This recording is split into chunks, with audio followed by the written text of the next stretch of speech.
Oke teman-teman, kali ini kita akan belajar tentang penggunaan ini ya, program ini untuk mengetahui tentang dioda rectifier atau dioda penyarah. Nah, pertama-tama kita perlu perbesar ya workspace-nya ya. Kita masuk ke properties ya, klik kanan properties, kemudian ya ini workspace nih ya, ini bisa merubah ukuran kertas. Nah, kita pakai A3 saja supaya lebih besar. Oke. Kemudian kita butuhkan power source-nya itu AC power. Kemudian kita butuh transformator ya, trafo.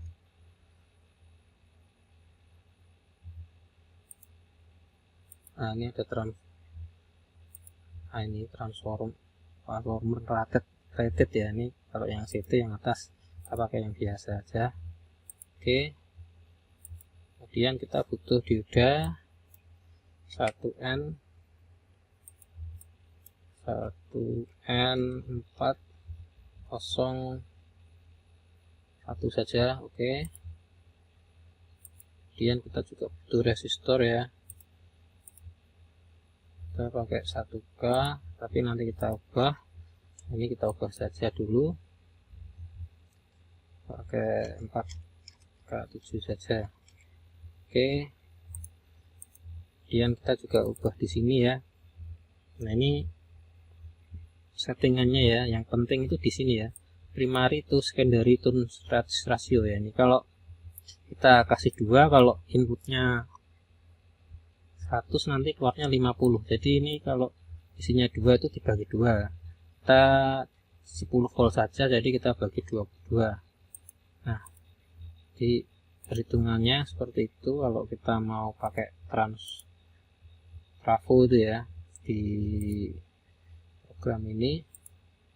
Kemudian kita buat rangkaiannya.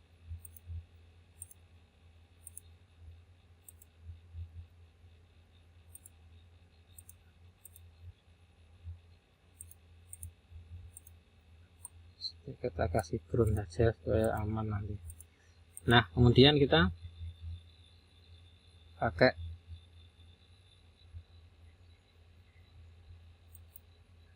osiloskop ya. Nah, groundnya jadi 1 ya ini ya.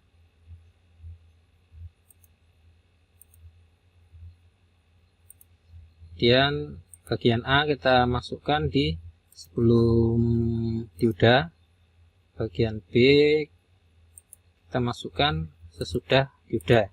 Nah, ini untuk mengetahui nanti inputnya seperti apa, outputnya seperti apa. Nah, kita run dulu coba. Nah, kemudian kita klik 2 kali osiloskopnya. Nah, ini kita bisa melihat bentuknya seperti itu. Kita supaya lebih jelas. Nah, tadi ingat ya, untuk channel A itu sebelum dioda, channel B sesudah dioda. Kita lihat dulu untuk channel A, kita matikan salah satu supaya lebih jelas ya. Kita lihat channel A. Nah, ini bentuk frekuensinya seperti ini ya. Single. Nah, single bentuk frekuensinya seperti ini.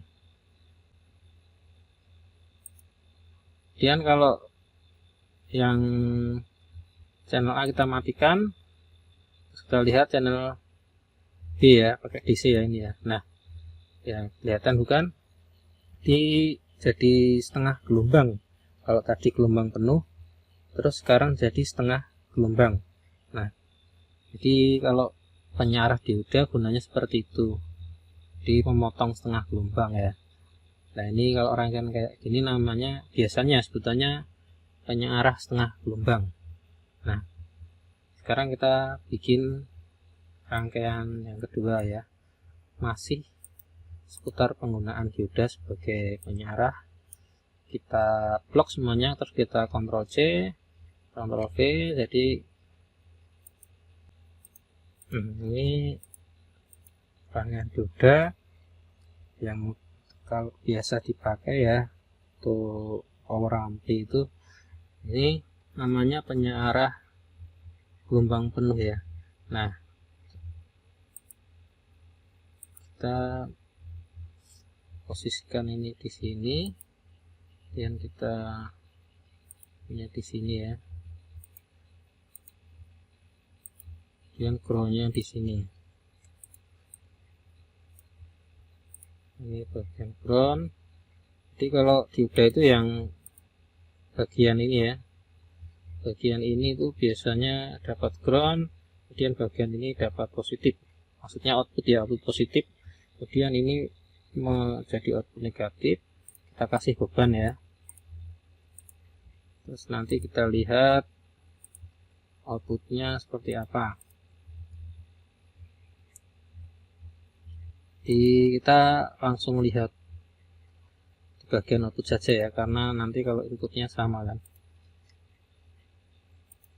Ini jadi masuk ke sini, sini kita masuk ke ground. Terus kita jalankan ya. Nah, ini kalau tadi kan yang aktif cuma channel B aja ya, sekarang di outputnya diodanya seperti itu. Nah, ini kita dikondisi dulu. Nah, ini seperti ini.